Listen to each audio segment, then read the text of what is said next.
And there came one of the seven angels which had the seven vials, and talked with me, saying unto me, Come hither, I will show unto thee the judgment of the great whore that sitteth upon many waters, with whom the kings of the earth have committed fornication, and the inhabitants of the earth have been made drunk with the wine of her fornication. So he carried me away in the spirit into the wilderness, and I saw a woman sit upon a scarlet-colored beast, full of names of blasphemy, having 7 heads and 10 horns. And the woman was arrayed in purple and scarlet color, and decked with gold and precious stones and pearls, having a golden cup in her hand, full of abomination and filthiness of her fornication. And upon her forehead was a name written, Mystery, Babylon the Great, Mother of harlots and abominations of the earth. Welcome, everyone. Michael and I are back today again on our second session of the weekend, and it is, of course, still Sabbath, July 22nd, 2023. And Michael is in Germany. I'm here in Minnesota, USA, and we are going to continue down this China Silk Road that leads to the death of Bruce Lee and all of the incidents that led up to that and stem out to the current day. And we just witnessed the 50th anniversary of the death of Bruce Lee, didn't we, Michael? Mm-hmm. Yes, 2 days ago, on the 20th of July in 1973. But there's also something to that which I don't want to reveal now. But last time we spoke about the drug addiction and opium trade, heroin trade, and also that Bruce Lee's father happened to be an opium addict. Well, these were war times. Japanese had occupied Hong Kong in the 1940s, huh? So many people need to escape the situation, at least mentally, and so they were doing drugs. And we know that the triads have controlled the drug trade. And of course, thank you for that very excellent introduction to the session by quoting the Bible. Oh, you're very welcome. Revelation 17, yeah, the beginning, I think, beginning verses. Mm-hmm. So I happened to discover a timeline of Bruce Lee. It's called The Last Months of Bruce Lee. It's coming from Pop Cult Master, so a certain guy who is very prolific in the movie industry. And we will use that as the basement of, or the foundation of our research, of our timeline, actually. And this has so much extensions here and excerpts here that I can't estimate how long it will take. But so let's start. So this is the second half of some previous article, Bruce Lee being murdered, which I would not mention because I have implemented so much information into this that I think that it's more convenient and also more logic to go into this in a kind of a chronological order.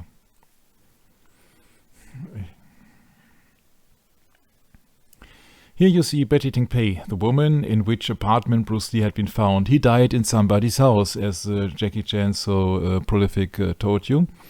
And of course, she is very infamous for being the mistress at one certain time of Bruce Lee, although he was married and having 2 children. But that was also common in China. So don't blame Mr. Bruce Lee on being the exception from the rule. It was just a rule to have mistresses. So, that reminds me of France too. Good friend of mine, he was once married to a French woman, and I was really surprised one day when I called and I got her on the phone and she was with another man, and I was shocked. But I've never, had any experience with that till then. But yeah, these things do happen, Michael. Yes, these things are happening I think more frequently if you go up higher in the social circles in the hierarchy. Mhm. If you serve Satan, then you're not have no fidelity anymore. You see that you're bound to material things, and you want to have anything in your possession. And in the Chinese social circle, it's absolutely common to have several mistresses. You see that, in fact, the mother of Bruce Lee actually happened to be a concubine. Yeah, so that guy had several wives and several mistresses and concubines and what you would like to name them. So many women around. And where do we know many women around? Can you think of a guy called Solomon? Yeah, that's right. Michael, I would argue with you a little bit on, the status of the common man, because the common man is the natural man in the Bible, and it's the nature of man to fall into this pit that has been dug by Satan, and to fall into temptations and to be led of that spirit. And it's only by the grace of God that he saves those souls from their impending death, spiritual death, being cut off from the Most High God, to have no remorse, as some of these people have no remorse. They don't have a soul, so to speak. They don't have that emotional part of them that hits them to the core. And there are times when it's just uncontrollable tears. It's undescribable, the pain. But these people don't see it that way. They can't. They've been blinded. Bible speaks about it too, about those that are blinded. It's like the kings of the earth that are unaware. I think the problem is that these actors, politicians, they serve as a role model. Yes, there we go. Now we're in the role of Inter Mirifica, using the media as merchandise. Yes. We're dealing with the souls of men, as it says in the book of Revelation, I believe, too. Turning men into merchandise, women into merchandise. Very common. So I think that my goal in the Satanic Media Agenda would be to look behind the curtain, to unravel the things in a quite different approach that all these biographers would do, because they know every detail of his life, which I don't want to know, because I'm not keeping busy myself with any idol, but I just want to know the agenda behind it. And as I will state every time, that I think that Hong Kong served as the catapult into his career, because the Americans could not afford to have an Asian actor in the primary role as the lead actor when they have their religious war in Vietnam. So, welcome to the year 1973, the last year of the life of Bruce Lee so far. Why so far? Because you see, there are also rumors that he has living, but you see that he would be 83 now. So come on. So, Wednesday, January the 3rd, 1973, Michael Allen, the scriptwriter of the last movie Enter the Dragon, goes to the Hyatt Regency Hotel in Hong Kong as to dine with Robert Clouse, the director of that movie, and Fred Weintraub, the main producer. Fred tells Michael that Bruce walked out in anger over the script. According to Clouse, he was so angry, speaking of Bruce Lee, that he took a swing at Linda Lee, his wife, who had better chances of being his widow than a divorcee. I can't back that up. I'm just quoting a website now, you see? But it's the most interesting and prolific website about Bruce Lee that I found up to this very date. And I have read several biographies, thousands of pages, and keeping myself busy with that for too much of a time. So that means you can also assume that living together with Bruce Lee in private is a strange task, because that man also wanted to be the biggest hero, the biggest star in the entire world.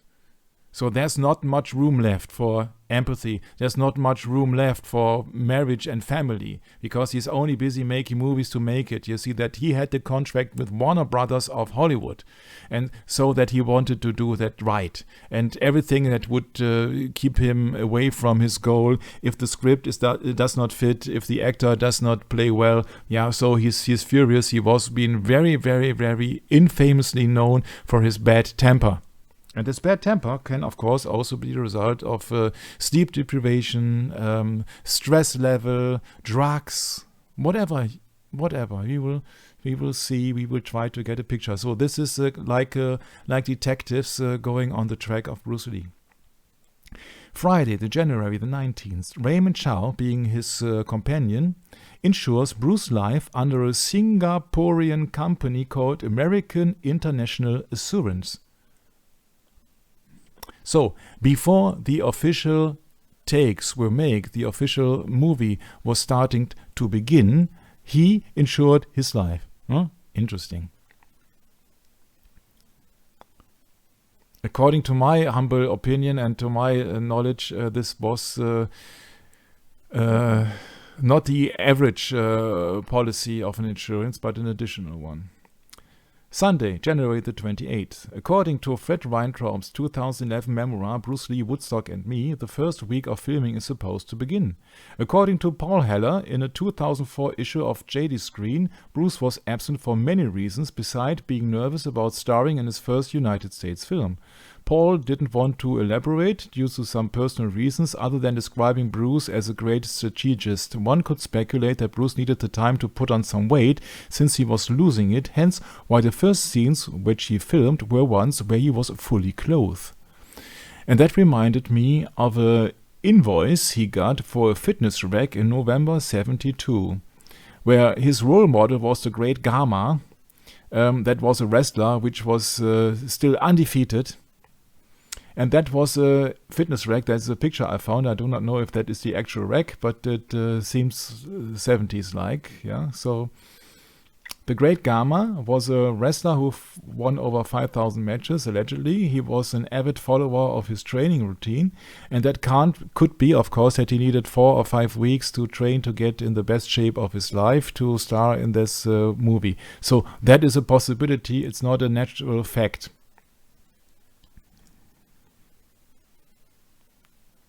You can also have isometric trainings. You have trainings with your own body. Can also, so that is the invoice here for Marcy Gymnasium Equipment of California to a certain Mr. Bruce Lee in Kowloon, Hong Kong, dated 20th of November 1972.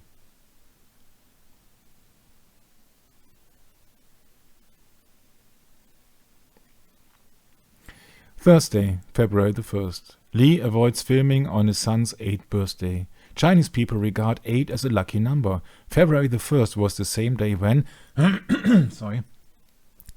Man Called Tiger was released. It is notable for Lo Wei, that is the director of his first 2 movies, having cast Jimmy Jung Yoo after Bruce rejected the chance to star. Coincidentally, Bruce AIA insurance policy, the Singaporean policy, covered a period of 5 years from 1973 to 78. So that was the start of that policy taking place, ensuring his life. Speaking of Jimmy Jung Woo, at the height of his fame in 1970s, he was the highest paid martial arts actor in the world. So I guess it's all about money, huh?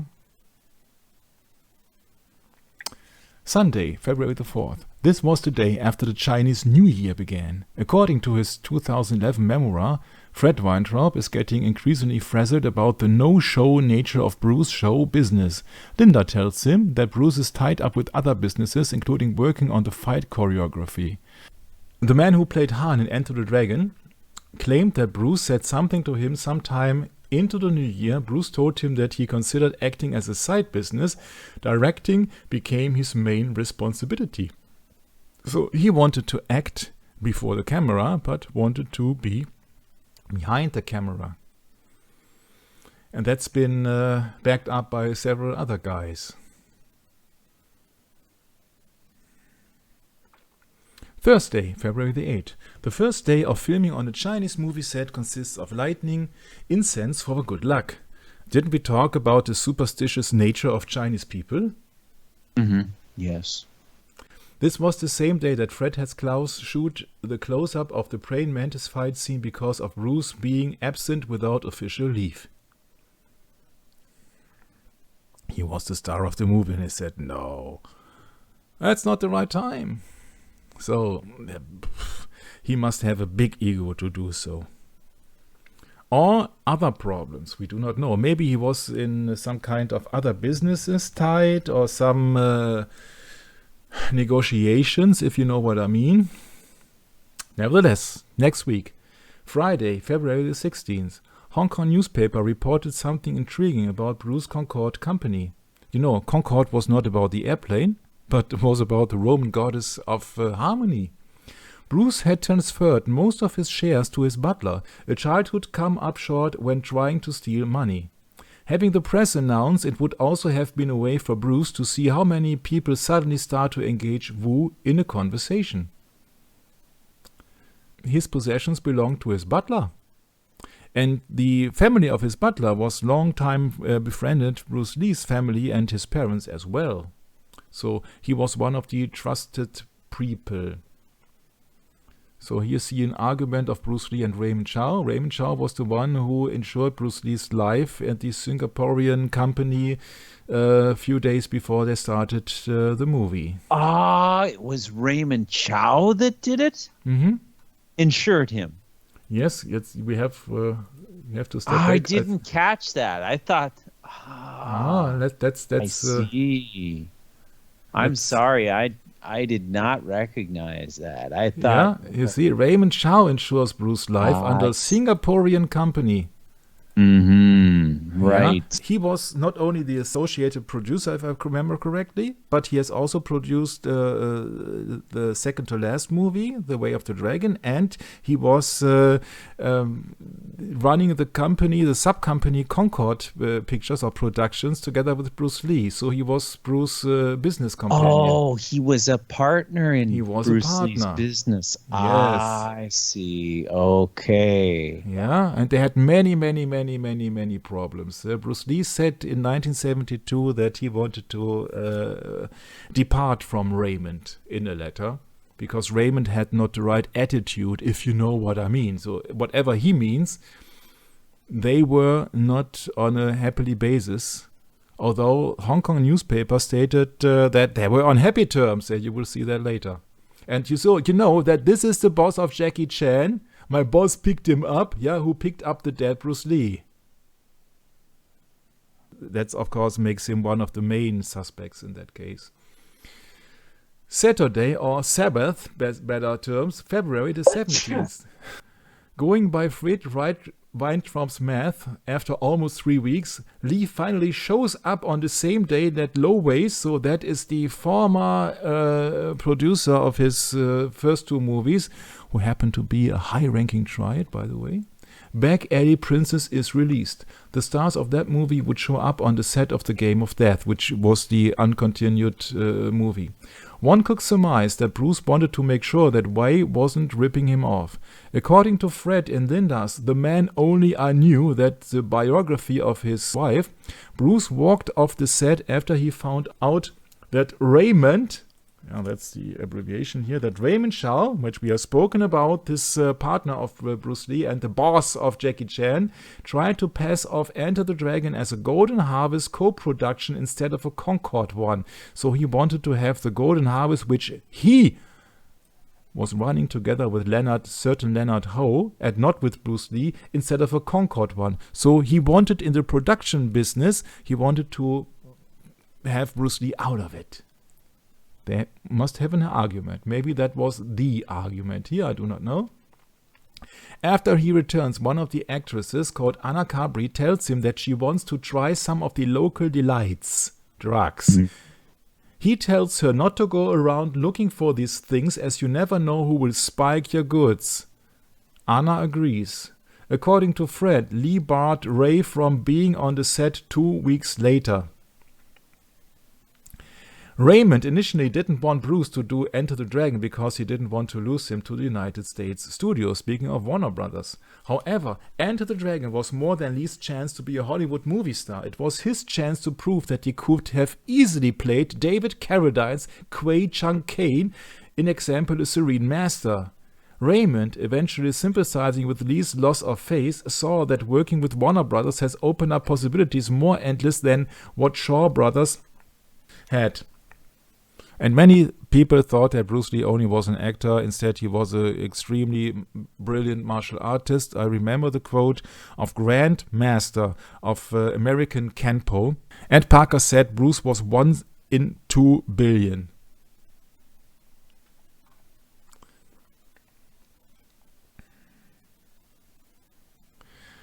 So, this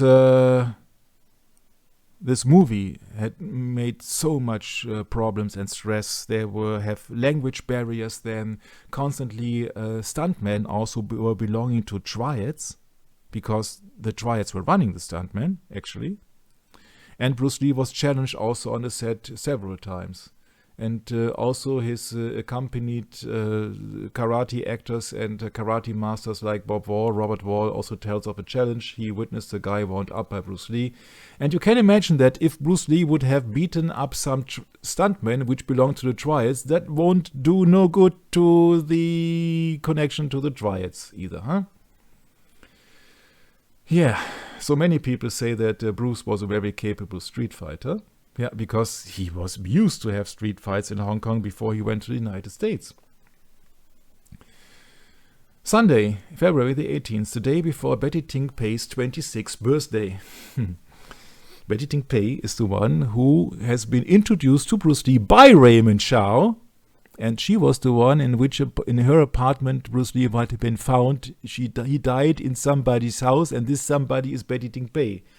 So, February the 18th, 666, the day before Betty Ting Pei's 26th birthday, so you know exactly when she was born.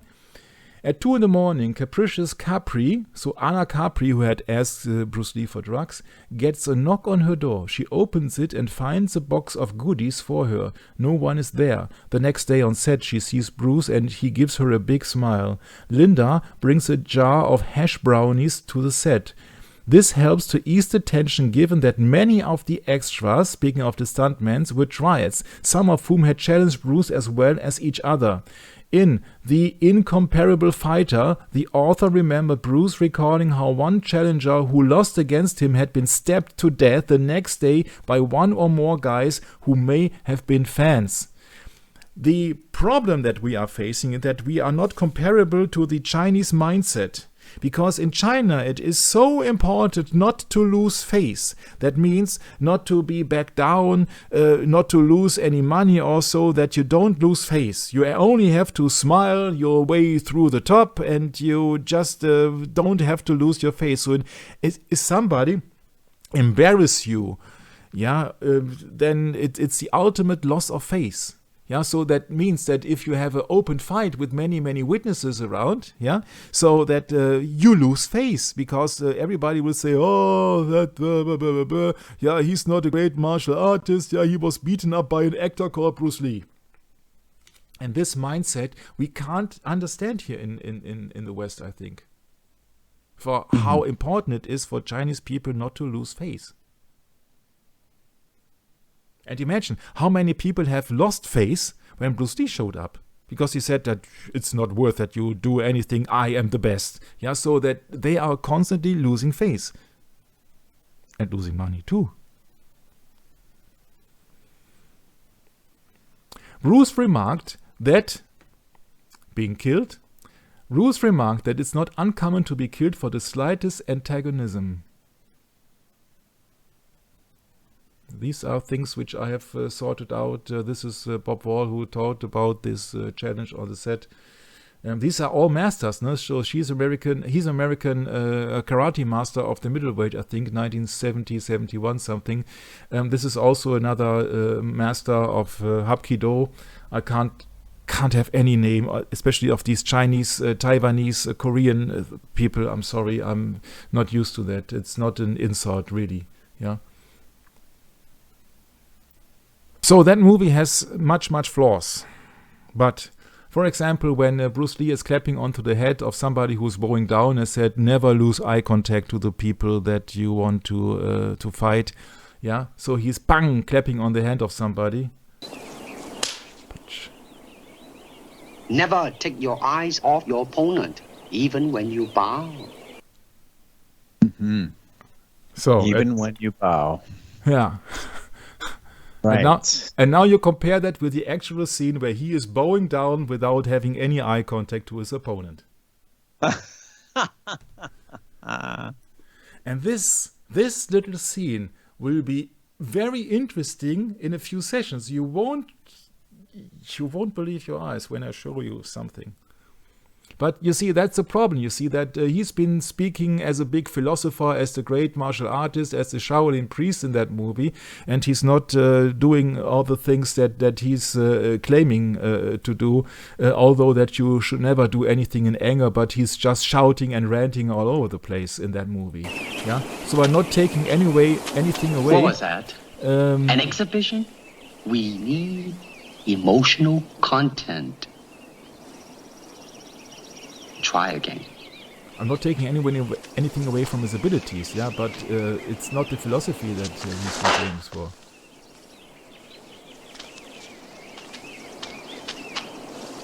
I said emotional content, not anger. Now, yeah, I said emotional contact, not anger. Yeah, now we try to prove that in the movie. At the fight of O'Hara, for example. So not anger.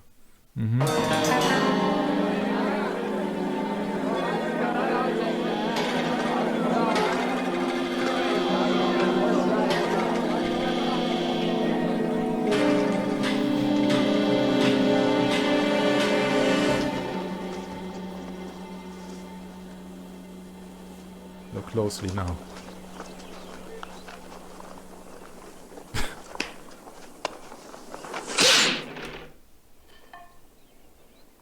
Boards don't hit back. Don't hit back. So I'm just sparing you the entire fight now. Although I just want to show you the immense speed of Bruce Lee.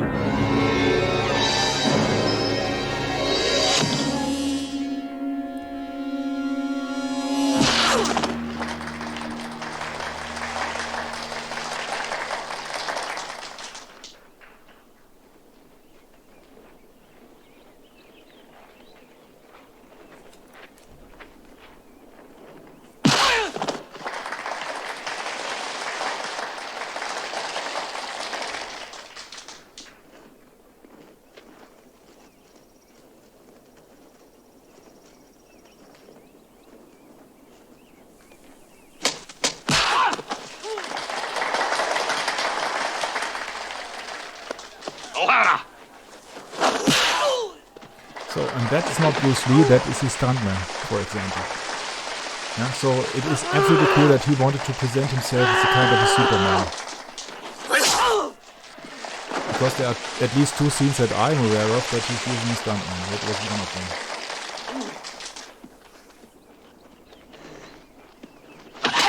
Of course, these are just not usual street fights. Nobody would fight that in the street. It's just that it's a choreography, right? That's absolutely clear. But remember that he, as a kind of a Shaolin monk or a priest, that he said to his student that no anger, yeah? I don't want to see no anger. And what you just about to see, that when he's about to so-called kill somebody,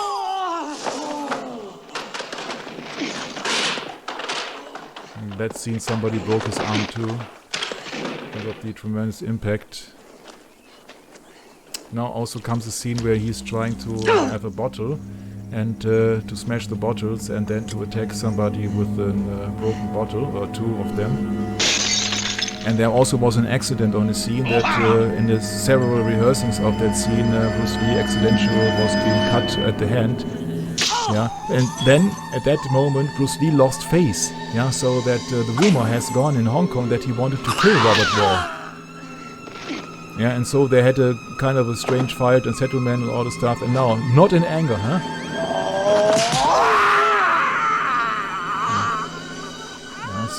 So much for the movie now that you really see that you can't rely on the things they tell you in the movie. Yeah, he tells them not to bow down, to lose eye contact, and he tells them, orders them not to act in rage.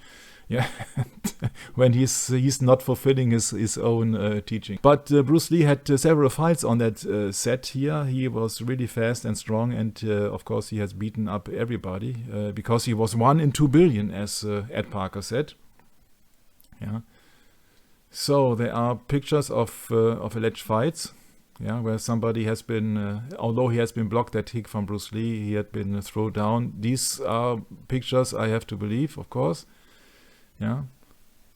He was challenged during the filming of the Way of the Dragon, as well in Italy, as well as here in Hong Kong in the Enter the Dragon. And that number one fan channel, Beardy, says that kick was not in the script because he was supposed to kick him in the ribs. He did kick him in the face, and therefore that he knocked that guy, KO'd that guy. And now imagine if that guy would come, or would be related to a triad. That would be a tremendous loss of face as well as one also who had maybe the wish to kill Bruce Lee. You have only to use common sense from now on. Yeah, and I happened to learn from a biography that he even paid the hospital costs of that guy. But nevertheless, these people lost face, and that is a tremendous thing in China or in Hong Kong. Yeah, so from that book here, Bruce Lee, the Incomparable Fighter, I have just these small inserts here or excerpts here about that the stuntman who challenged Bruce. Chances are that he got killed by one or several guys who I've never met. It's not uncommon for someone to be killed for something. Thursday, March the 1st. He wanted to sue the Sing-Hoi Stasi motion picture company after they use his image in Fist of Unicorn. This is coming from that book, Bruce Lee Alive, from Matthew Polly on page 12. Compare this, please. He wanted to sue the Stasi motion picture company, which he could not do because he died before he could sue them. The 500 VIP mourners inside the cramped funeral home fell silent as the 28-year-old widow Linda Lee entered. This is about the funeral in Hong Kong. At the front of the parlor was an altar with a movie poster-sized photo of Bruce wearing sunglasses, surrounded by a display of ribbons, flowers, and a Chinese banner saying, "A star sings in the sea of art." A star sings in the sea of art. When there is a banner at a funeral in Hong Kong which says "A star sings in the sea of art," and he wanted to sue the Sing-Hoi Stasi motion picture company, you can imagine that there is a possibility that these two events have something in common. That is the movie company, Stasi Motion Picture Company. Or Stasi Scope. And this is a movie where they have implemented some scenes of Bruce Lee and they claimed it as a Bruce Lee movie, and Bruce Lee wanted to sue them. This picture had been made by Unicorn Chan, a lifelong friend of Bruce Lee, where he have been grown up with, and they just used his name to make more profit, and he wanted to sue that company. And later on we found that banner upon his coffin in the Hong Kong funeral number 1. Funeral number 2 was in Seattle, but funeral number 1 in Hong Kong, "A star sings in the sea of arts." Star sings in the sea of arts. Star, sea. What a strange coincidence. Once again, I can't prove anything, of course. It's 50 years later, but I have my common sense. And common sense tells me that the banner of "A star sings in the sea of arts" is a little bit odd for a funeral. What would you say? Mm-hmm. Yeah, when "A star sings in the sea of arts" on a banner upon or over on top of his coffin, yeah, when the movie company which he wanted to sue is called Stasi Motion Company. Star Sea. A star sinks in the sea of arts. Oh, wow, wow, wow. So you can imagine that I think there is an involvement in the Star Sea Motion Company in his death. I see. Get it. I get it. Okay, and now we look at the Star Sea Motion Picture Company. Yeah, which happens to be the company where his lifelong friend called Unicorn Chan make a movie called The Fist of Unicorn, which was not a big hit, but Bruce Lee was being starred in that, or just being implemented in that without knowing him, without his knowing and his approval, so that he wanted to sue the company, which he couldn't because, he was dying before he could sue them. A star sinks in the sea of arts. Look at the Star Sea Motion Company. It's only existing in the year 1973 to 75. How odd is that? Oh, that's really strange. So you can all imagine that this was just the front for some bigger company. Yeah, so a sub-company. Which he partially choreographed for his friend, that movie, Fists of Unicorn. When it was originally going to be titled The Unicorn Palm, his death prevented the lawsuit from happening. It speaks volumes about the budding friendship with Lee that Jackie Chan had been invited by him to appear in Fist of Unicorn. Despite what the press conference photos in May 72 imply, Michael Chan Wei Man, we talked about that in the Triad episode, Michael Chan Wei Man, 14K Triad, Miramar Hotel District did not appear in the film. Instead, he was an affiliate of Sing-Hoi. Sing-Hoi Star Motion Company. Star Sea Motion Company. Yes. We know that Michael Chan Wei Man was the number 2 of the Triad company Star Sing-Hoi. So we know that Star Sea, we already know, or can at least assume, that Star Sea was a Triad company.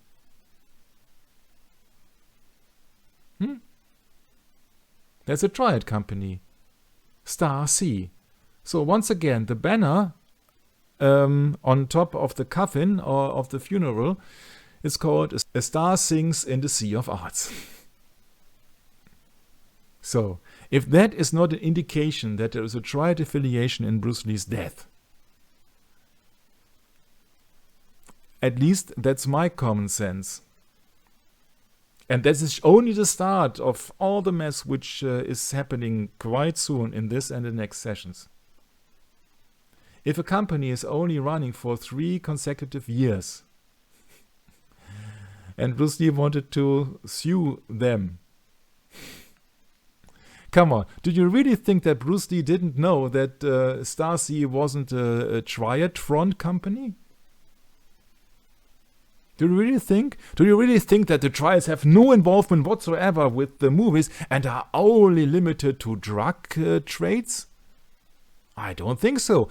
Remember last episode with Jet Li, where his manager had been murdered and he was 1997 under the contract of Charles Hyung, a Triad member, when Charles Hyung was the husband of Betty Ting Pei, where they married after Bruce Lee died in Betty Ting Pei's apartment. He died in somebody's house. I hope that the number and the amount of people does not confuse you. Yeah, that's why I try to implement much pictures. So this picture, Fist of Unicorn, had been made by the Triad affiliate company Star Sea Motion Company. No? And there are other peoples involved in the Chinese Hong Kong Actor Guild as well. Yeah, Mr. Fan here, for example, also this is also a very prolific actor, which has also played together with Jackie Chan. He's been seen here with Bruce Lee, so he was surrounded by people who were affiliated by Triads. Yeah, so it's just, I said here, it's just running in the family. Come on, Triads have been founded 70, 80 years ago, when Bruce Lee was doing the movie. So he knew that the Triads were running the show. Or many Triads were running the show. One of the actors in Bruce Lee's son's movie was from Fist of Unicorn. Yeah, the problematic movie we just talked about. His name is Meng Hoi. Reading between the lines, it would appear that Stasi was a front for the 14K. 14K is not something that you just have to miss. 40K. Triads. Triad, yes.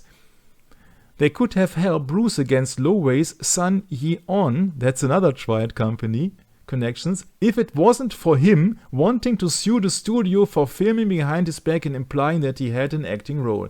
And that makes another problem. Yeah? You see? Bruce Lee officially was on friendly terms with the Hong Kong boxing champion Michael Chan Wei Man of 1972.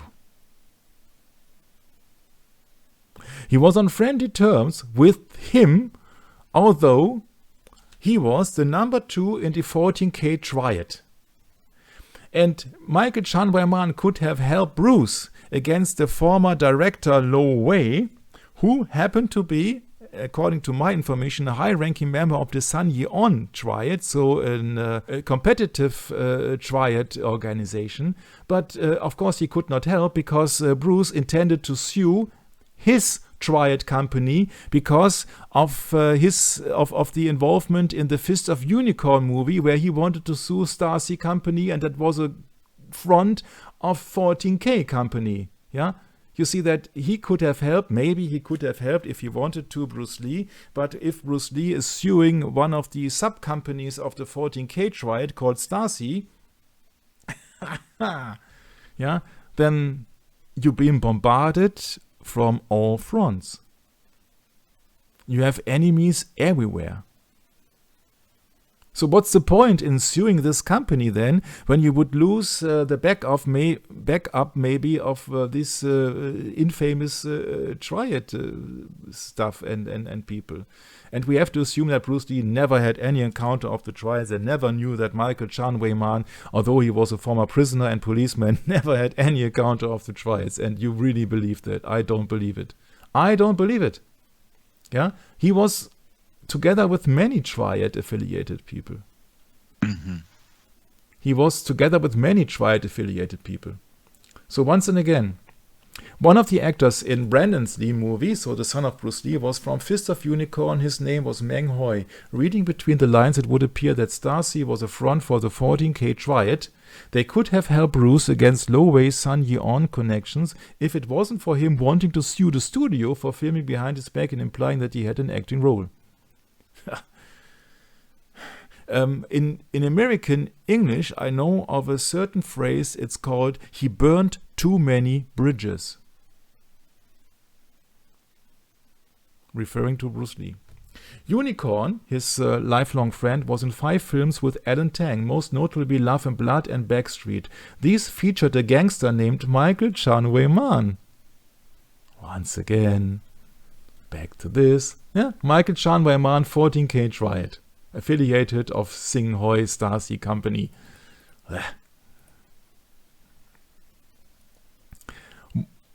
These featured a gangster named Michael Chan Wei Man, who former was a policeman, because Michael Chan Wei Man, we have talked about that in a triad session, that he said, oh, police and triads in the 70s, they were interchangeable.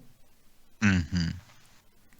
While Alan was a decent martial artist, Michael was a professional fighter who won the Southeast Asia Fighting Championship for 2 consecutive years, 1970 and 71. Now think of it again. Now comes an actor, a child actor from Hong Kong who had fled Hong Kong to the United States to San Francisco in 1959 because he has beaten up somebody who was affiliated with the triad. He comes back to Hong Kong and claiming he's the best martial artist and everybody else has absolutely no clue. And his fighting method and Jeet Kune Do is surpassing everything and everybody. And then he's befriended with Michael Chan Wei Man, who was a professional fighter and was the number 2 of the 14K triad. And you think of yourself what kind of a mindset maybe Michael Chan Wei Man had because he was a professional fighter. Do you think that Michael Chan Wei Man did not want to prove his abilities against Bruce Lee? This is just an assumption, of course. But if there is somebody who was keen to challenge Bruce Lee, I think it was Michael Chan Wei Man. Although it has been presented that he was a friend of Bruce Lee. But of course, you have As a professional fighter, you have a kind of a fighting spirit. You want to prove yourself and you want to compare yourself with others. Michael Chan Wai-man, policeman / triad / actor / martial artist / friend also Bruce Lee / what else, was a friend of Unicorn whose failure to become a movie star was bound to result in journalists saying that Little Unicorn is smaller than Little Dragon. That's the title of Bruce Lee. This is also very interesting because what I did not know is that the title of Bruce Lee happened to be Little Dragon. Do you know how the head of a triad is been called? I don't think so. It's called the Dragon Head. That means that if Little Dragon does not obey, what does the Dragon Head do? Michael Chan Wai-man became a triad at 17, but his ascent to gang leader status began with a stretch in prison as a correctional officer. He helped so many convicts that they owed him favors. After 2 years and 8 months, he became a policeman. 4 years after that, he was fired when his superiors found out about his triad lifestyle. Michael then became an actor at the age of 25. His first film was Love and Blood in 1972, making it awful close to Bruce Lee's Hong Kong encounter in 1971, with 4 films until 1973. It was released 2 days after his 26th birthday. Being kicked off the force didn't make him less untouchable as a criminal. In an interview he said, that's also the interview that we are referring to, quote unquote, back then you couldn't call the police because when I collected your protection fee, the police get a cut too.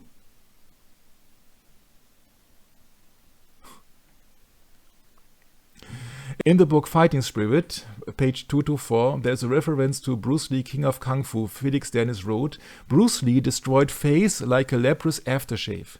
Too many of those beaten by Lee, in business or in the ring, his Superman self-confidence was unbearable, his blunt candidness an insult. Then again, Lee cost many of his rivals large amount of money.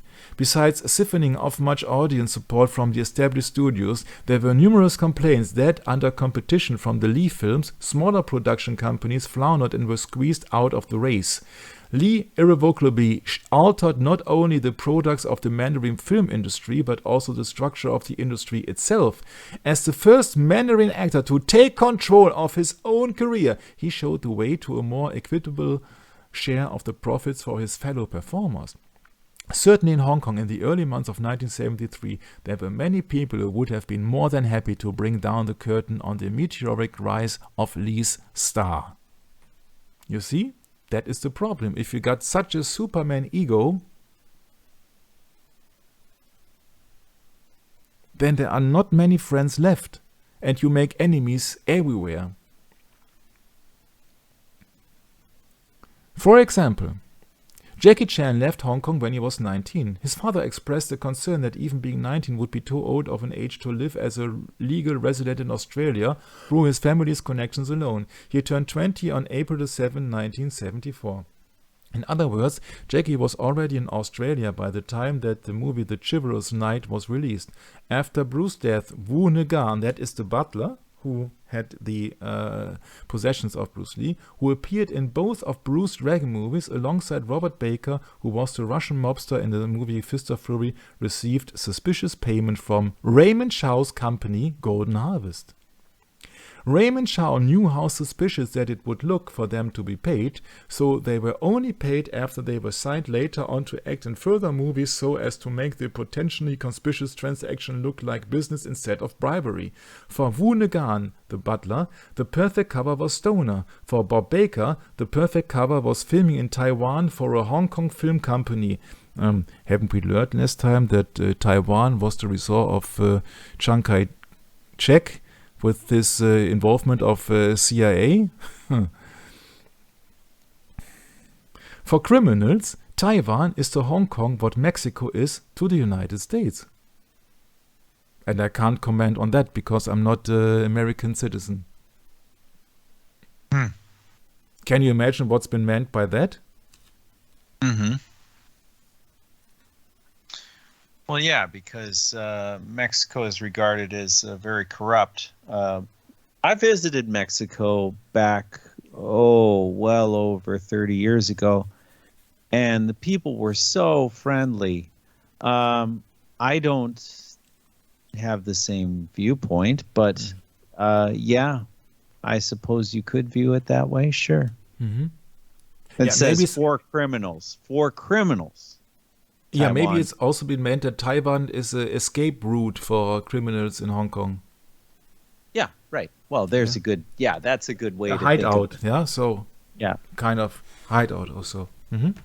Well, I know that, there's a lot of talk right now about, the border, the border problems here in the States. And, they got all these different ideas they're trying to implement, like remember Trump and the wall. That's just one example, right? Right now, there's some rhetoric about buoys in Texas. I don't know much about it, really, other than, there's all kinds of things going on, Michael. All kinds. But, yeah. Yeah. So, let's move on. When Bob Baker, officially the bodyguard for Bruce Lee, but unofficially the drug messenger and the drug courier for Bruce Lee, was paid by Gordon Harvest for his services, it was on January the 7th, 1974. The movie was released on January 23. Bob's contract gives the false impression that he was being paid on behalf of Linda Lee, being the representative of Bruce Concord Company, whose majority of the shares were being held by his butler, Wu Ngan. Andrew Morgan was the person who Raymond Chow chose to represent Gordon Harding making the payment. Bruce House at 41 Cumberland Road belonged to a company called Lu Yuan Enterprise Limited. One of the two directors of that company was Ngan. Oh, what a coincidence. The house was leased to Bruce by Gordon Harvest because he didn't see the point in purchasing a house since Hong Kong was to be a pit stop prior to Hollywood. That is one of the key informations here. During Bruce's final Hong Kong years, Gordon Harvest gave a monthly allotment of $4,000 for his family to live on. That Andrew Morgan was affiliated by Gordon Harvest. Mr. Morgan was born in a French military hospital in Morocco. I said, oh. His father served as an officer in the United States Navy. I said, wow, that's interesting, Brad. Yeah, another relation to military, huh? Must be a coincidence then. Huh? Must be a coincidence. It's all a coincidence, huh? Yeah, he was also an actor. He played the part of Father Louis, a French priest. When we have found out lately that also after the Jesuits were expelled, they were sending in French priests to China. But that must also be a coincidence then. Yeah, it's a coincidence. He was the associate producer, uncredited, of Enter the Dragon. And of course, he was uncredited for having been part of some other strange movies where we talk about later, and also about the latest or the last movie of Bruce Lee, which has been then continued with false actors, and it's unbelievable. Concord, being an extension of Gordon Harvest, meant that it was easy for Raymond Chow to give the illusion that Ngan was being paid more money than Bob on the basis that Ray wanted the house for a documentary and a film, which he did. In 1974, Raymond proved that he was being alleged by greenlighting an Angelo Mao movie called The Tournament. This was filmed from May to July and released in late September, whereas Stoner, seen above, came out in early August, the same month when Bruce's house was sold. The entire proceeds, $40,000 US to be precise, went unchallenged to Linda. After the movie Stoner, The Tournament was the second time that Mao was a pawn in Ray's chess game. As for Australian actor George Lazenby, that we will go into this extremely, George Lazenby is the 007 James Bond actor in the year 1969, that infamous Manson year. He would be, or the moon landing, he would be duped further 2 years down the line by acting in The Queen's Ransom. As you will later find out, the movie is a different kind of blues exploitation, which means that they have made all the kinds of lookalike actors. So Bob Baker, as his officially stunt Bob Baker, as his officially bodyguard and unofficially drug courier, was paid $10,000 on behalf of Raymond Chow's company on January the 7th, 1974. Whereas his butler, Woonagan, was paid $55,000, which is a big amount of money in 1973 standard. Or 1974 standard. Sure, his butler had 2 mouths to feed, but not that many. He was managing just fine living in England before Bruce came along and invited him to have both families live with each other in Hong Kong in 1971. If Bob and Nguyen were just paid for their pre-mortem services, then it wouldn't be nothing more than a severance payment. However, what makes them look guilty is that they didn't even escort Linda back to Seattle.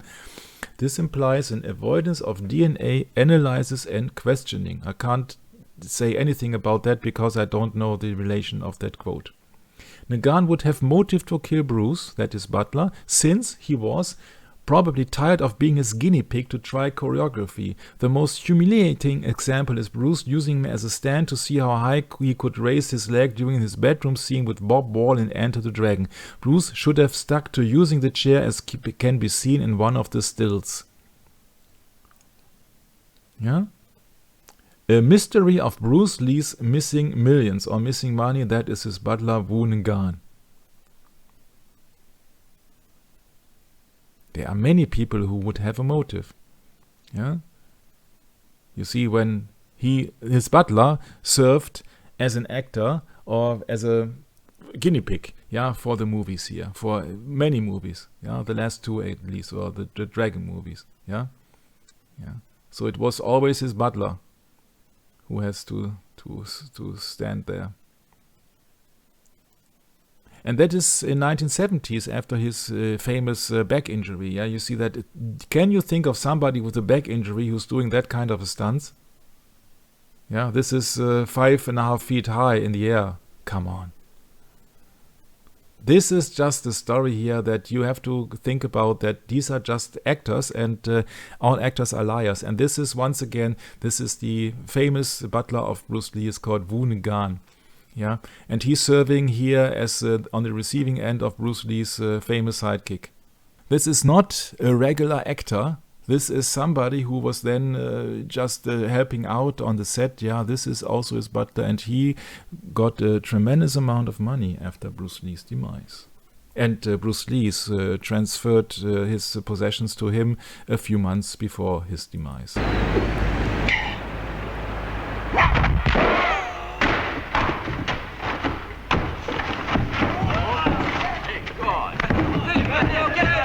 Seeing as how Bruce died on July the 20th, 1973, it's suspect that Linda sent a letter to Wu Nguyen 2 years later on July the 21st, where she legally stipulated that he pay back the money at a rate of 8% per year.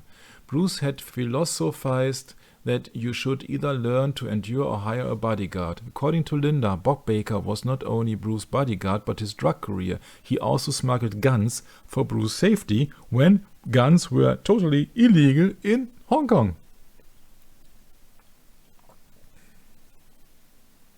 It's interesting when we step back to 1966, which we did in last episode with Kato, yeah, the all-wise guy, or one of the 10 most favorite surnames in Japan. When we look to the episode 13, you know that the card in tarot, the card of death, or Saturn with the sickle.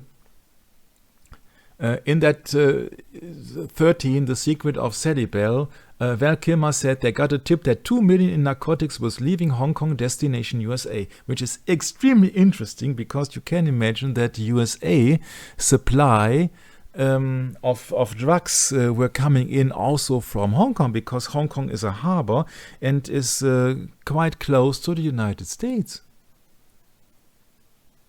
And we know that in San Francisco, in Chinatown, there are also triads. And there are also people who are dealing with drugs. Interesting, when they talk about this destination, Hong Kong, USA, in the Green Hornet series, which actually made Bruce Lee public, in the American audience in 1966, they talk about 2 million in narcotics leaving Hong Kong, destination USA. So that was not out of the ordinary. That was, I think it was quite usual. Yep. And that's what many people do not know, that the CIA is handling the drug trade out of the Golden Crescent, out of Afghanistan, then Pakistan and all the stuff. That's also one reason for for just the war from Mr. Bush after 9/11. Yeah, the CIA controls the drug trade from the Golden Crescent to the United States, of course. They are only forbidding any trade outside these their activities. So they don't want to be in competition with any private guys, with any drug rings from Ecuador or what else.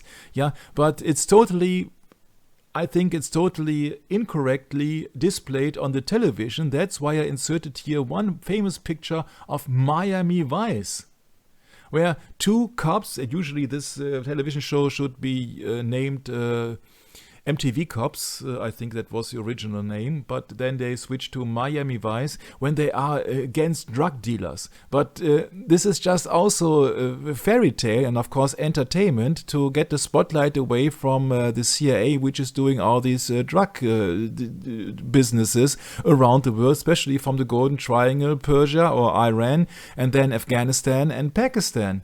Yeah, so the Vice or the DEA, of course, is not looking for something that official things or military bases would smuggle in the country, but only of private guys who then just in competition to the government. Yeah, so Miami Vice is just a fairy tale for adults, of course. Yeah, blowing up here a fake Ferrari, which was actually a Corvette. Yeah, and Ferrari, they were outraged and said, you have to destroy the car because it's just it's not a real Ferrari and blah blah blah blah. That is the same Ferrari they displayed, by the way, in that episode Brother's Keeper, which is also in Brother's Keeper is also a name in the Scottish Rite of Freemasons, as well as an excerpt of the Bible. And in that episode, this infamous or famous Chevrolet Corvette disguised as a Ferrari Daytona was being used when they have inserted that famous Phil Collins song In the Air Tonight. And that's the destruction of that car. And later on, of course, they were handed over a new car. And this is here Don Johnson playing a Sonny Crockett with his, I think, Ray-Ban sunglasses and seeing the destruction of his beloved Ferrari, which was not a Ferrari. Yeah. And afterwards, he was being granted a Ferrari Testarossa, so a red hat. That's the story of Miami Vice. So Miami Vice serves as a distraction also to get the spotlight away from the CIA doing all the drug trafficking from the Golden Triangle. Yeah. Let's get back. Jim Kelly, himself a karate grandmaster, and he was also playing Williams in the Enter the Dragon, said Bruce Lee was the greatest martial artist that ever lived. And even Jim Kelly knew that Bruce was packing heat. It's rather strange for a bodyguard to be paid less than a butler whose figure isn't a tidy sum like 50 or 60 grand. After these shifty out of bank transactions, Linda begged Raymond to give her some money. This, along with the house sales, suggests that they were allies instead of arch enemies. Making herself out to be a courtroom antagonist was a perfect cover. There is a Chinese proverb that philosophizes, quote unquote, the enemy of my enemy is my friend.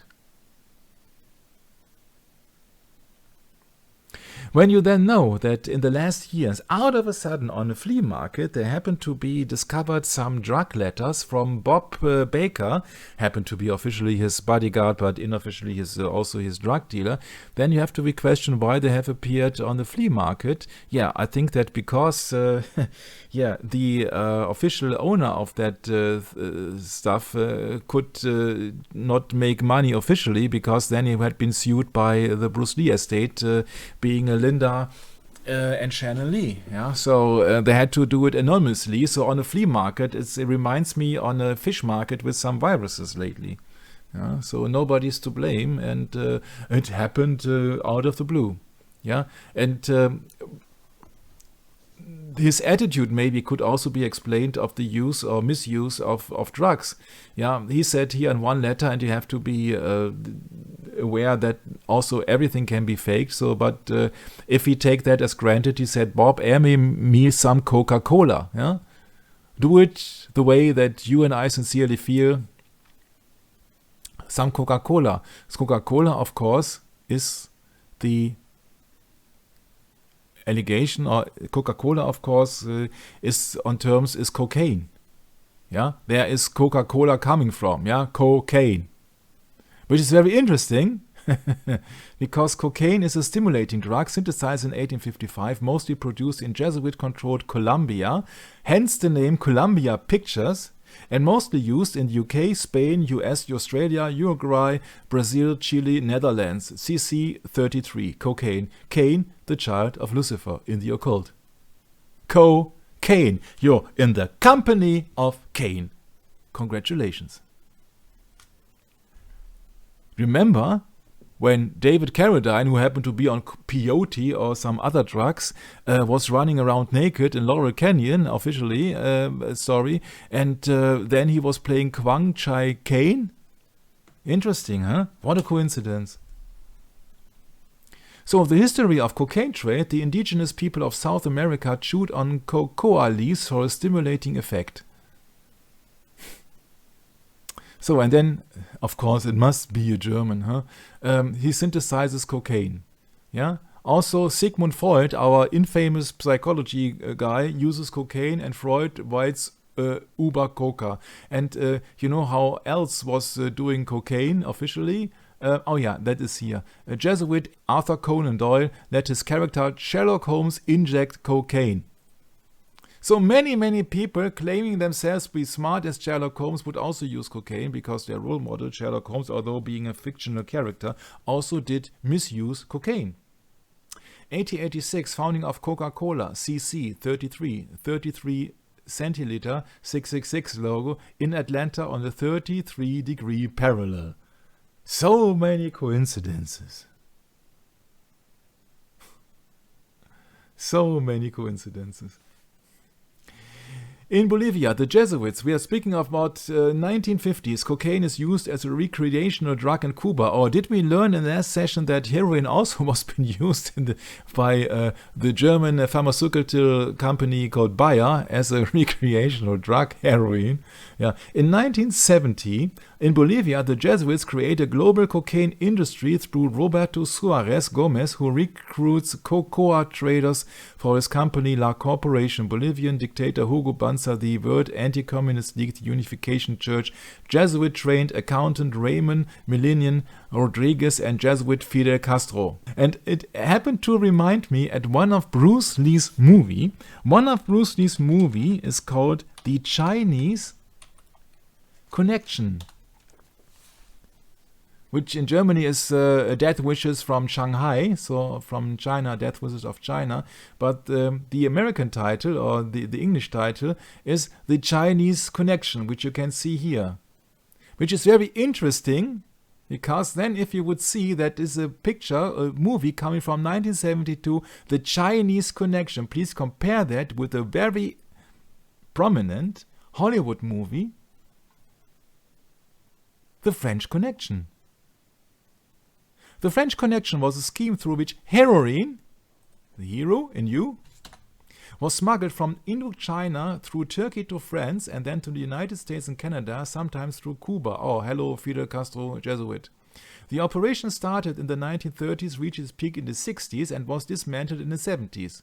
Are you reminded of the hippie movement and the anti-war movement here, maybe? It was responsible for providing the vast majority of the heroin used in the United States at the time. The operation was headed by Corsicans, so Italian, Antoine Giarini and Paul Carbone. It also involved Auguste Ricord, etc., and Salvatore, etc. The French Connection is a 1971 American neo-noir action thriller film starring Gene Hackman, Roy Scheider, and Fernando Rey. 1971. And the title of Bruce Lee's Chinese Connection is 1972. So how close would you like to get? Of course, the Chinese Connection must have something to do with drugs. 1972. That's another hint that there are so many drugs involved in Bruce Lee's movie. In the first movie, The Big Boss, it's about drug smuggling in ice blocks. The second movie is called again after The French Connection, The Chinese Connection. And the fourth film, Enter the Dragon, is about Han on an island where he's using heroin-addicted slaves. Come on. So I have so many references here in Enter the Dragon, for example, about heroin trade. Yeah, so therefore you see all these drug addicts here on that scene. Help me! I'm Sharon, please!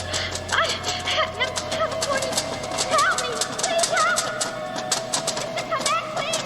You have to come back, please! Help me! Help me! Shut up! Please! Quiet! Shut up! So at the 44 Academy Awards, the film earned 8 nominations and won 5 for Best Picture, Best Actor, Best Director, Best Film Editing, Best Adapted Screenplay. So what do you think that they thought about that, setting up a kind of a Chinese version about that? Yeah, the French connection and the Chinese connection, that maybe people were interested in, oh, that's a Chinese movie about some drugs. Yeah, interesting, huh?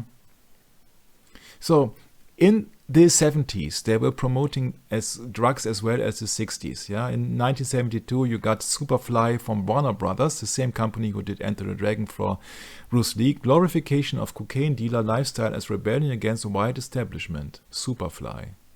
Yeah, of course with a supercar. Maybe that is a Cadillac. I do not know. So many people are promoting drugs.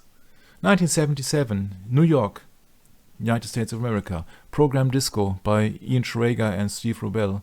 Yeah, they, of course, they're having a moon with a spoon. Yeah, you can think of that as the spoon serves not to hand over sleeping pills or sugar, but cocaine.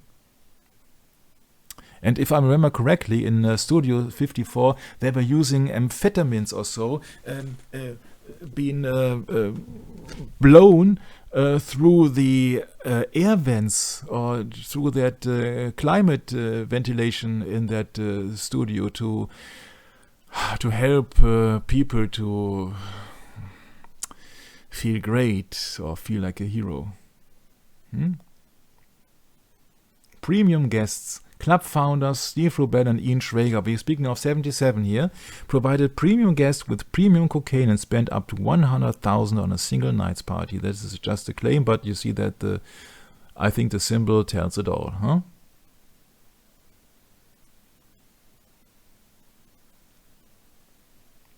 Yeah, so cocaine, sniffing cocaine, this is just an elite symbol because it must be very, very, very expensive.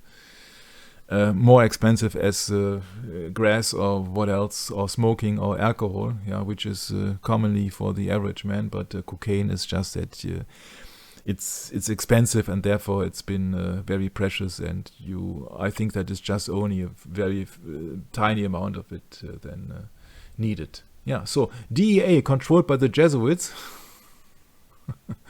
Yeah. Of course, I'm only quoting a website. No, don't get me wrong. I'm accusing nobody. I'm just quoting a website here. Yeah, cocaine overdose of David Kennedy, and this is no coincidence. I told you that cocaine, of course, you know that is a drug for very wealthy people, and David Kennedy happened to be from the Kennedy clan. So, website claims that Skull and Bones controls the opium trade. You know who's Skull and Bones? Yeah, at least his son. Yeah, or what was his officially position there? It's so secret that we can't talk about it. What's the guy? John Kerry? George W. Bush? Yeah, his opponent in the election. Oh yeah, John Kerry, sure. John Kerry, it was. It's somebody. Or George W. Bush said, "Oh, it's so secret you can't talk about it." No, it's just Skull and Bones. Huh? Yeah. They're both Skull and Bones, yeah. Yeah, they're both Skull and Bones. Yes, correct. Yeah, and plays the role. Yeah, George W. Bush, his father. Was H.W. Bush? Was he Bush Senior? Was he Skull and Bones as well? I forget. Yeah, they're all I think so. I Yeah. think so, yes. And he was also CIA, huh? He was the head of the CIA, and he was Knight of part Malta. of the Dallas staff for the CIA when John F. Kennedy was being killed. Yeah, there is a letter which says that, oh yeah, there's a certain George W. Bush of the CIA, that he was in Dallas at that very day.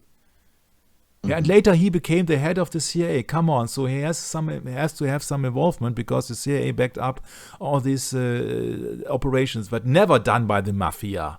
Yeah, we have talked about that much time. And you think of that is the guy who is running the CIA is a member of Skull and Bones.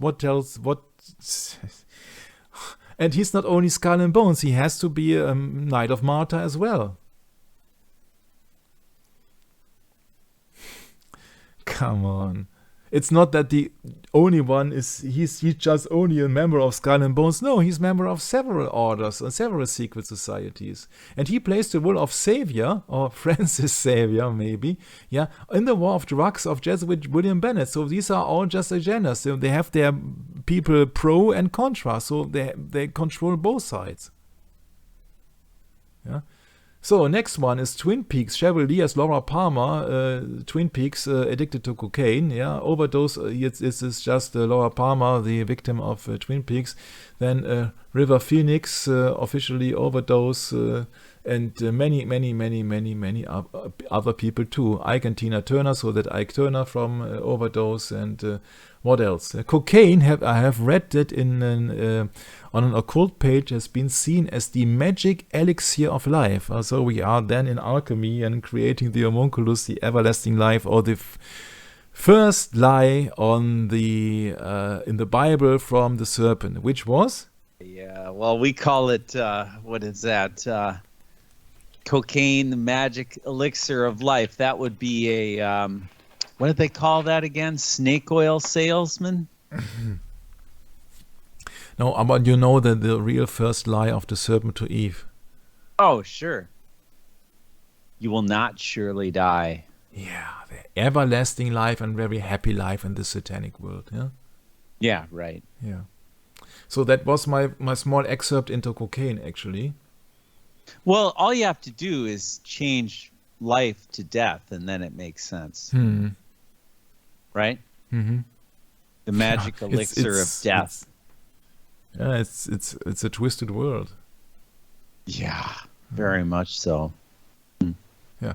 So Bruce is here with the wife of Lo Wei, also the director of both The Big Boss and The Chinese Connection, who was one of the film producers, and he happened to be a high-ranking member, if not the boss, of the Sun Yee-Ot Triad. Yeah, you see, even in the very first Hong Kong big movie picture, he was playing as an actor in a movie of the Triads. And you don't think that there is any Triad connection and all that stuff? Oh, then you are very, very, very... very wrong. Very wrong, yeah. Yeah. 1975, the first day of the year, is when Lo Wei's, we're talking about the director of the first two Bruce Lee movies in Hong Kong, for Golden Harvest is released.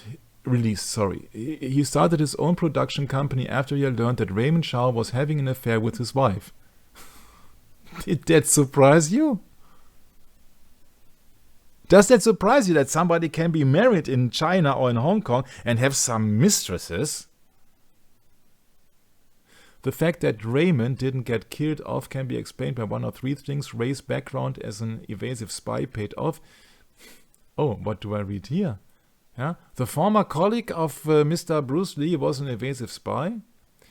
His backers are more intimidated than Lo armies of triads. His backers are more intimidating than Lo's armies of triads, or there was a face-saving partner swap arrangement. After Lo left the company in late 1974, Jackie Chan returned to Golden Harvest, Raymond Chow, to act in All in the Family. It was released in February. Maybe Lo Wei was more intimidating than Ray after all, considering that Lo, a crime figure, speaking of the director of the two first Bruce Lee movies, has long been held responsible for the death of Bruce. The timing of Jackie's return is more than a tad suspicious. And it goes on and on and on and on. He was on very good terms with Bruce Lee, by the way. Although that's a quote of his biographies, and he is posing in front of an obelisk. It's called the Eiffelturm, the Eiffel Tower in Paris. And what I have left out in the conspiracy series is that there are the names of certain Freemasons engraved in that Eiffel Tower. I really have I've forgotten. I said, how can I forget this? Eiffel Tower names Freemason. Freemason is a Protestant cult, so to speak. Yes. Yeah. Which is just the other side of the knighthoods of the Roman Catholic Church. So with these Protestant Freemason stuff and Rosicrucian and all the stuff, they control all these important people of the so-called Protestant countries. Well, you have the Scottish Rite and the York Rite, essentially, is what you're saying. If you look at that pyramid or that, that masonry, famous masonry article with the 33 steps of Scottish Rite on one side, and then these plateaus on the other side of the York Rite. It's the structure of Freemasonry. Yeah, that's what just an excerpt on cocaine here, and Jackie Chan is into it. He has much problems with triads. 76, he's signed to Low Waist Company. If you can't beat them, join them. Yeah.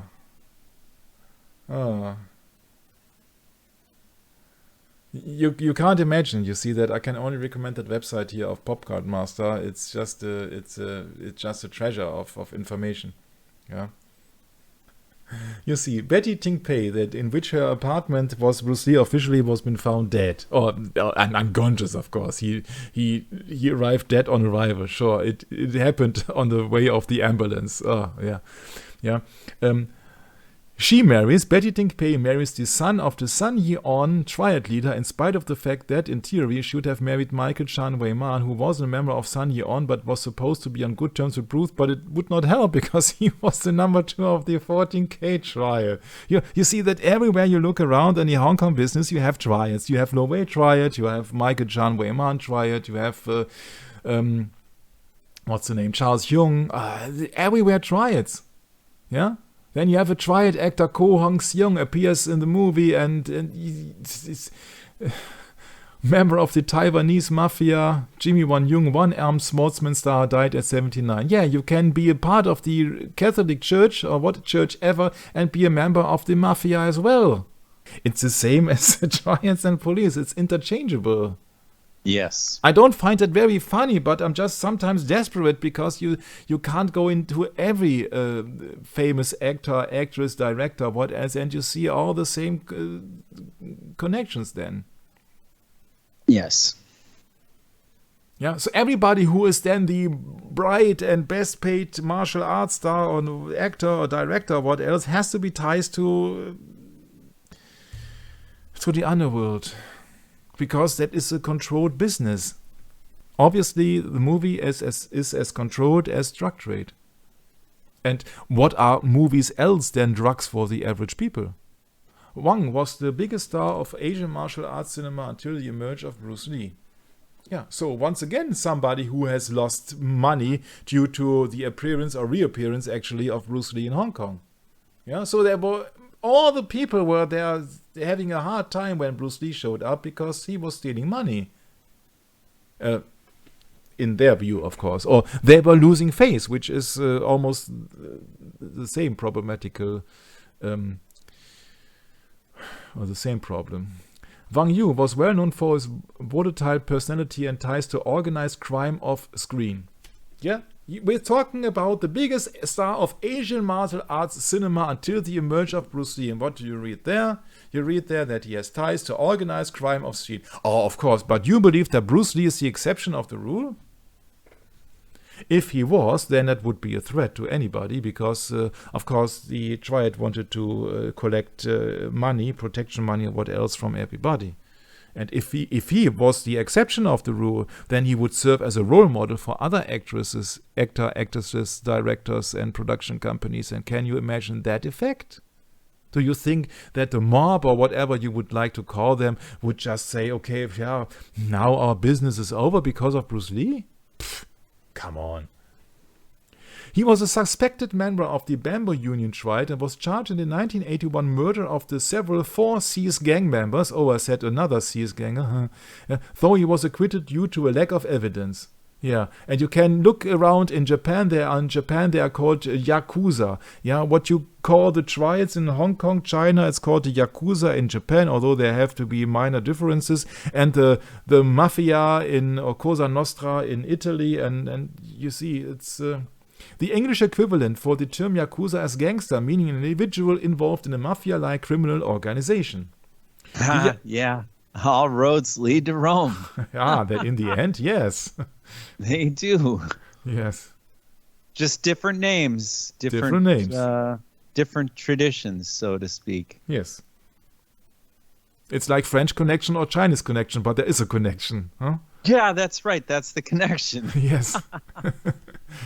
The Yakuza are known for their strict codes of conduct, their organized fiefdom, whatever that is, nature, and several unconventional ritual practices such as yubi sutme, or amputation of the left little finger. What? Members are often portrayed with males with heavily tattooed bodies and wearing fundoshi, sometimes with a kimono or in more recent years a Western-style sharp suit covering them. This group is still regarded as being among the most sophisticated and wealthy criminal organization. Yeah, what do you think their wealth is coming from? I think mainly in drug trade and, of course, Sure. movies. And every time you see a Japanese being portrayed in a Bruce Lee's movies, he's the antagonist. He's the opponent. Yeah, it is in a Japanese karate school in Fist of Fury, pardon me, the Chinese connection, yeah, and as well as here in, at the end of the Fist of Fury, Chinese connection, yeah, the Japanese master here with a sword. And there are many other references too. But what's striking me is here these tattooed bodies, yeah, being a symbol of gangsters in Japan. And nowadays we're speaking of 2023, so 50 years later, when Bruce Lee has died, yeah, all the world has been tattooed. So it is not a distinction symbol among gangsters anymore. When I was growing up in the 1970s, we had 3 groups of people who were being tattooed. Yeah, we were famous or infamous for being tattooed. The first were criminals in jail. The second were seamen. Yeah, so people who had then tattooed the name of their loved ones on their left or right forearm or what else. And the third one would be Japanese gangsters, Yakuza. And nowadays, you have in every city here, at least in Germany, you have tattoos and tattoo shops and tattoos everywhere. Everywhere. Everywhere It's the you same look. thing here in the States. Yes. Same thing. No different than here. Everything will get worse, of course, yeah? So, in former times, it was just a distinction ritual or a distinction symbol among criminals, gangsters, or, yeah, what else? These tough guys, yeah? You see, this is just from the front. And now look at his tattoo. He's tattooed all over the place in the back. And we're talking about 1982. We're talking not about 2022. Or these people, they are being tattooed like the Yakuza in Japan. So they have heavily tattoos. And he was the one who was telling us that, oh, nobody dared to challenge Bruce. Sure. What's interesting is that Jackie Chan served as a stuntman for the final flight or the final defeat of the so-called Japanese master. So the guy who was falling here is not the Japanese actor, but actually Jackie Chan. And these two were befriended. And so it's no wonder that Jackie Chan also had to, according to the source, Paparazzi Master had to flee then Hong Kong. Yeah. So, when a famous actor called Wang and a group of friends were eating at the Tianshu restaurant in 1981, they were ambushed by members of the Four Seas Triad in an apparent assassination attempt. Wang survived, but 3 of his friends were killed. Wang had previously had a falling out with the Four Seas after losing 1 million yuan at a casino owned by Four Seas leader Li Weimin, and his life has been repeatedly threatened. Wang reached out to Bamboo Union leader, another triad, Chen Xinli, requesting protection. Following a meeting between Bamboo Union leadership and Wang, the union carried a string of retaliatory killings against these would-be assassins. This is Wikipedia, by the way. I'm not making anything up. At least this is just official information or disinformation. But I don't think that you should underestimate all these societies. Yeah, we're speaking here of Taiwanese. So in Taiwan, there is also heavy involvement in the movie industry by triads. Yeah, that's the Four Seas gang. Not Star Seas this time, but Four Seas. What a coincidence. A triad society based in Taiwan. Yeah, estimated 10,000 in Taiwan. And its members, look very carefully, have extended their influence to cities in the southern region of California. I have to ask, what cities could this be? The southern region of California, I would guess it could be starting with San Francisco. Its American constituents are a branch of the original Taiwan society. Four Seas gang is active in alien smuggling in Southern California, whoever that would be. Their territories are mainly Los Angeles and Santa Ana, California. They use the color gray for the individual clothing of the gang. Mm-hmm. Yeah, that's what I thought immediately when you said Southern California was Los Angeles, but you says maybe also San Francisco, yeah. Yeah, because San Francisco happened to have a yeah, big, but that's more mid, okay. Kind of closer to the northern side. Okay, thanks for correcting me. Yeah, I'm not so familiar with the West Coast. I had visited San Francisco, and not terribly that long ago, I guess. But yeah, it's been a while. 2008. Mm-hmm. That's when I was there. Mm-hmm. Yeah, the Four Seas gang. Yeah, so it's like a star sank in the sea of art. Yeah, right. Star Sea Company, yeah, which Bruce Lee could not sue anymore because you can't do anything when you're dead. A star sank in the sea of art. There are even poets. Speaking of mobsters, one such guy who appeared in the movies was Hong Yi-sang. He had worked on 6 films with Chan Wei-man. This is our friend from the Triad, which happened to be a professional fighter, before he died in a car crash circa 1995. He had acted in, it can be seen in The Last Days of Bruce Lee, so another ripoff, when they show the Star Sea staff. You see, it will go on and on and on and on and on and on and on. Yeah. What I would like to point out that Bruce Lee had competition, and Bruce Lee was having influence of several triads. At least Sun Yeon triad from Lo Wei, and 14K from Star Seas front Michael Chan Wei-man. Jackie Chan start in To Kill with Intrigue. Like the Killer Meteors before it, this was made in South Korea because it was safer there. Since Jackie was on the run, you have to wonder how much help that Jimmy was during the making of the Killer Meteors. For those of you who are having a hard time swallowing the bitter pill of Jackie fleeing to South Korea, you should remember that in 1998 his autobiography contained a 1979 anecdote of himself escaping from Lo Wei, the director of the 2 first Bruce Lee Hong Kong movies, being the would-be director of Fearless Hyena. Which is very interesting. 1977 was the year when Golden Harvest finally completed the Game of Death. One of the characters has a forename, which was Bruce's nickname for James Coburn. Addicting to the seediness is that one of the actors from the original shoot, Chi Yuan, and this is a video which came up a few days ago with, for the first time since 50 years, they have found new footage of Game of Death. Yeah, sorry. It was planned before. Yeah, so everything is planned before, also when they release what. Yeah, you can't tell me that they found 50 years later they found something which people around the world would eager to have. Yeah, so it's just all a big commercial thing going on, and not only that. So this actor here with the long lock, it's called the lock fight. It adding to the seediness is that one of the actors from the original shoot, Chi Yuen, died of the same cause, cerebral edema, as Bruce. Even the age is exactly the same, 32 years and 8 months. I suspect that Raymond Chow had him killed off so that he was justified in not properly completing the movie. That is just only me reading a text here. Had the press not found out that Bruce's corpse was located at Betty's apartment, the official story would have been that he relied too much on electric muscle stimulation, therefore foreshadowing his publicized fate of his co-star. Chi Yuen, the guy with the lock, died on November 16. So I'm sorry that I don't go according to the timeline at the moment. It's just an excerpt here of trials and the involvement of Jackie Chan, for example.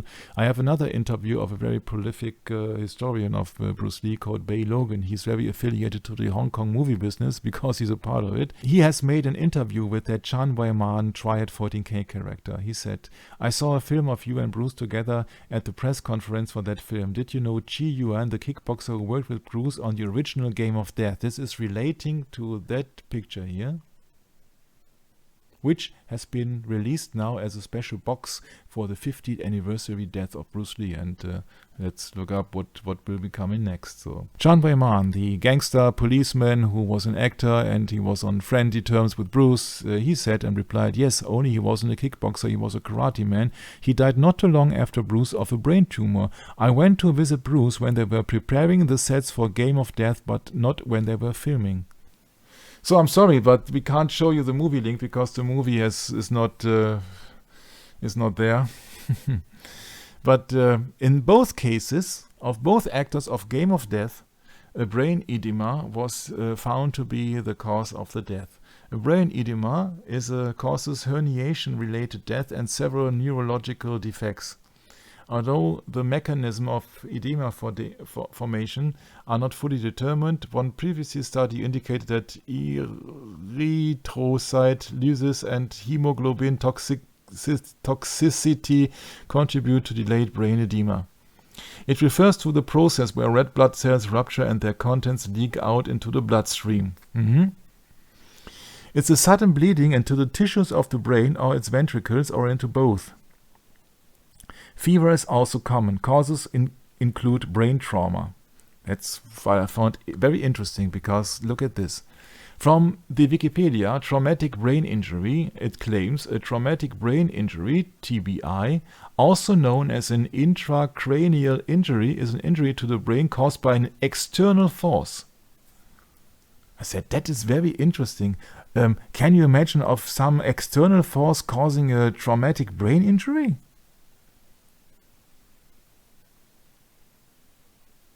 Yeah, an accident, for example, huh?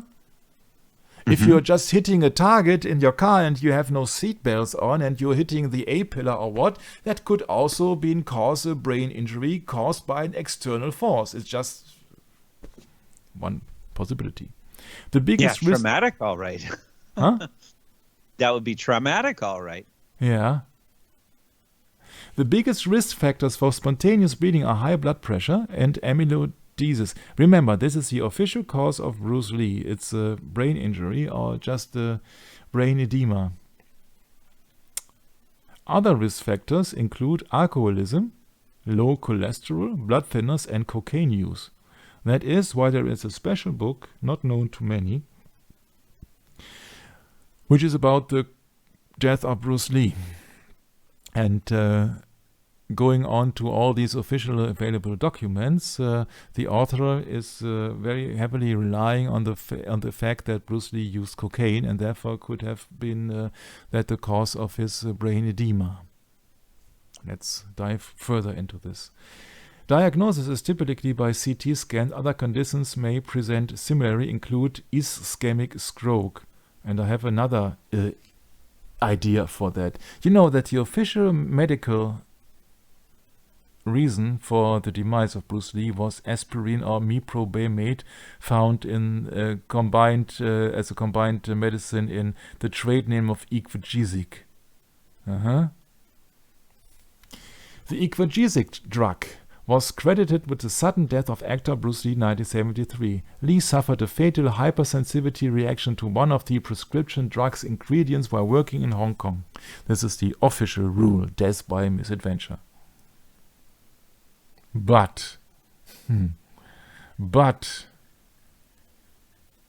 Franklin Roosevelt, Freemason, the 32nd President of the United States, died from cerebral hemorrhage in 1945, and so did Soviet dictator Joseph Stalin in 1953. And that made me a little bit suspicious. I said there are other reasons too beside of cocaine. And I found something which is not very commonly known, I think. It's from an article from New York Times from the 12th of June 1983. It's called Boxing and the Brain. And that's an old article here, and I happen to save the text at least. Yeah. Gelatinous mass suspended in cerebrospinal fluid and floating inside a hard bony skull, the human brain is particularly vulnerable to the root physics of the sweet science. In 13 rounds, 39 minutes, the 23-year-old Doug Koo Kim had fulfilled the boxer's ultimate fantasy. He had punched his way to the top. His valiant fight to take Ray Mancini's World Boxing Association Lightweight Championship had made him famous and put him in line for some big money. But fate put an eerie spin on the announcer's acknowledgement of Kim's achievement, and in the end, the rice farmer's son was lifted out of obscurity on a stretcher. 4 days later, on November the 17th, 1982, he died of cerebral edema, swelling of the brain. How's that? Everybody talks about, yeah, that is a medicine, that is an allergic reaction, and what else? The swelling of the brain can also be caused by external factors like an accident or an hit on the head. Stop hitting me! What? Stop hitting me! Stop hitting you? Yes. Well, what did you come in here for? I came here to complain. Oh, I'm sorry. That's next door. It's being hit on the head lessons in here. What a stupid concept. The majority of all ring deaths result from brain trauma, and any real attempt to cut back on injury and death in the ring will have to focus in large parts of the effect of boxing on the brain. These effects fall into two categories, short-term and long-term.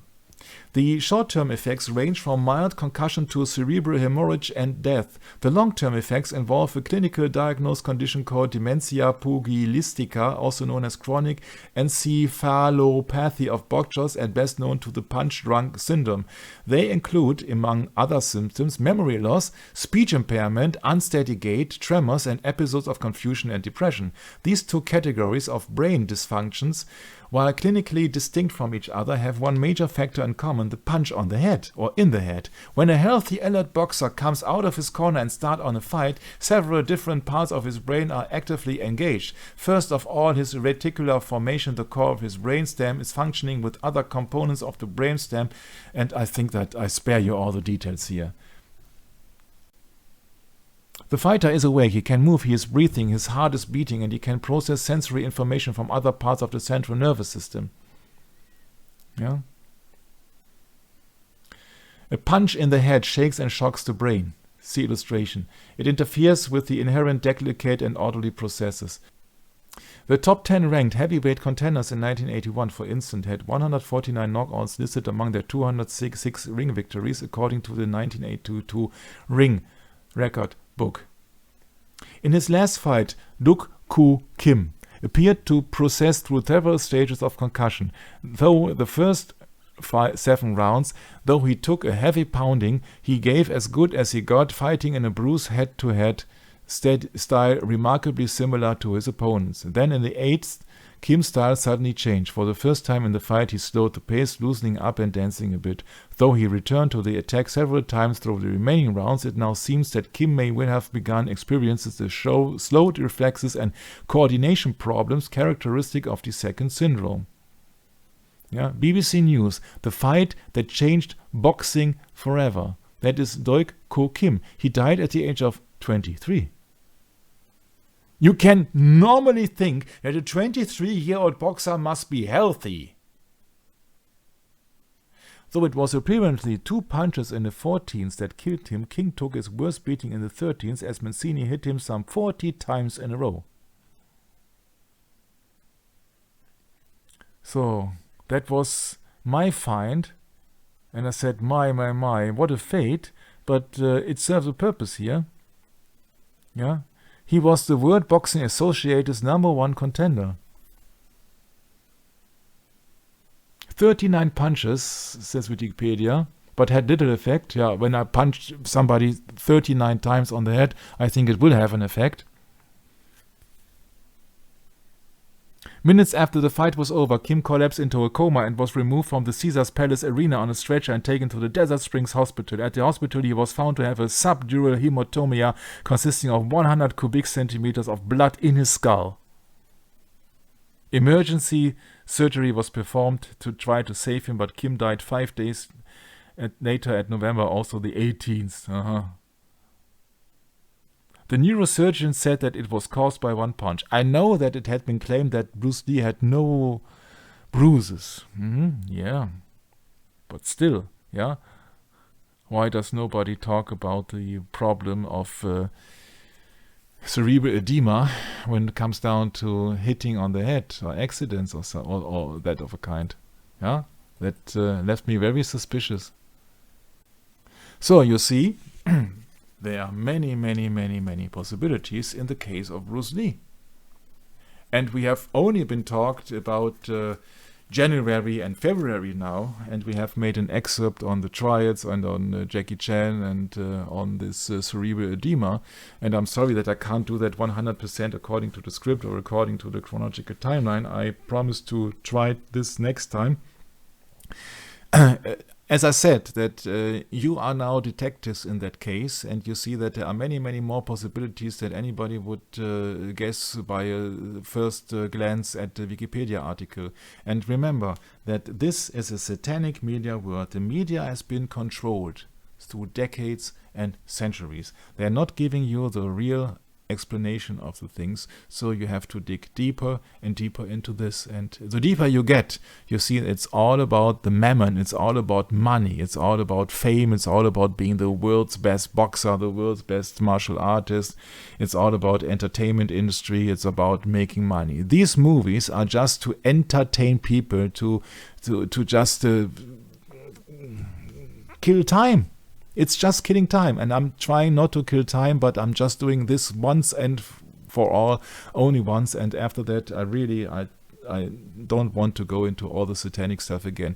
But if you really see that people are being hit on the head 39 times, maybe not very hard, but in a decent amount, these people can also kill. So there's another possibility, and also one thing that everybody has to bear in mind, that also the diseases that some people can have, for example, Muhammad Ali was been diagnosed with Parkinson, can also relate to his boxing career. So what is that for a price to pay for all these people just to beat up another guy in the ring and to have fame and to have money and girls and what else?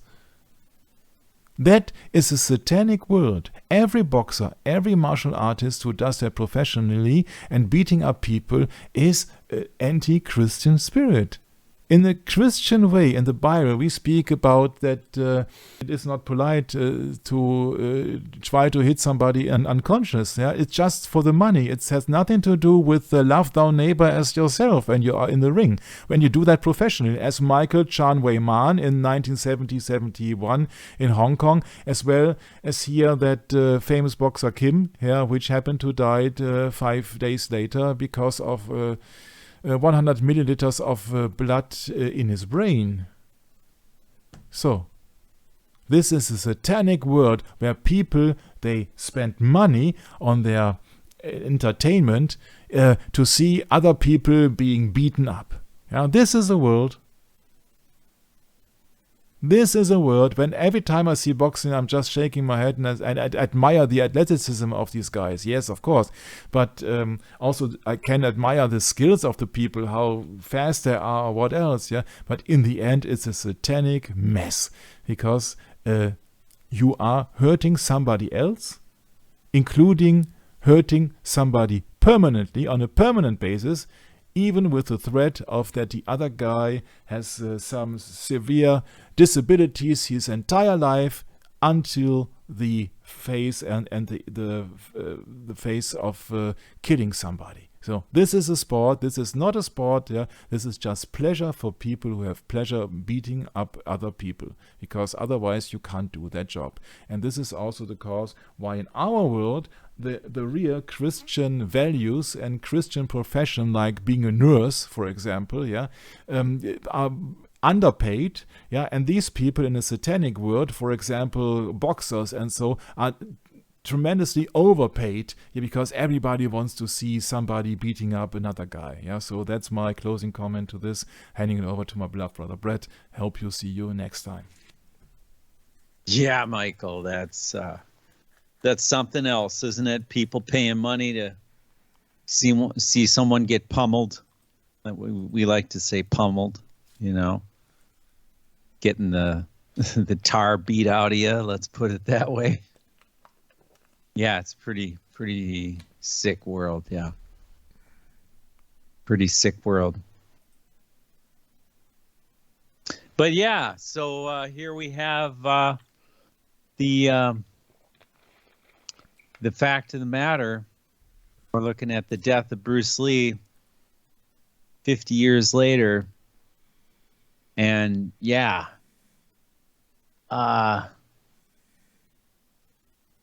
pretty fascinating, Michael, how all these things tie together in the end. Mm-hmm. Oh, we have been started. Yeah, we're just starting on this. Just started. Yeah, but I know where it's headed, and yeah, it's not a small thing. It's a pretty big deal. So we'll just keep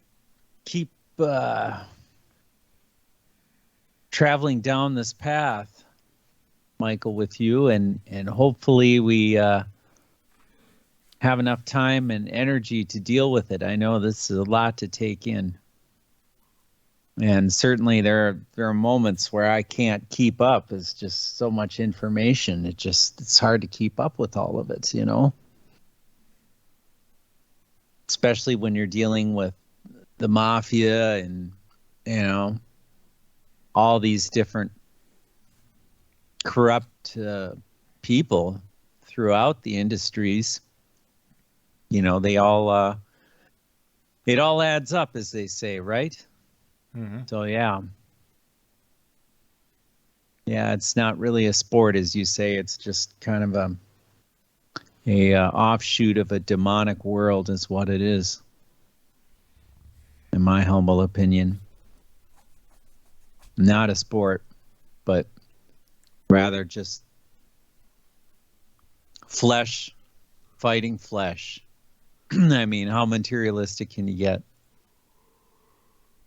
It's about as materialistic as you can get, I think. But anyway, Michael, pleasure to have you on again and to get the inside scoop on your research dealing with the death of Bruce Lee and looking at the dark side of what goes on under the what should we say, the watch of the directors. Like Bruce Lee was doing his role to be a director and an actor both in his production company, and yeah, look what happened to him. But anyway, hope to see you next time. God willing, we'll be back and continuing down the same path into the death of Bruce Lee. Hope to see you then. God bless. Bye-bye.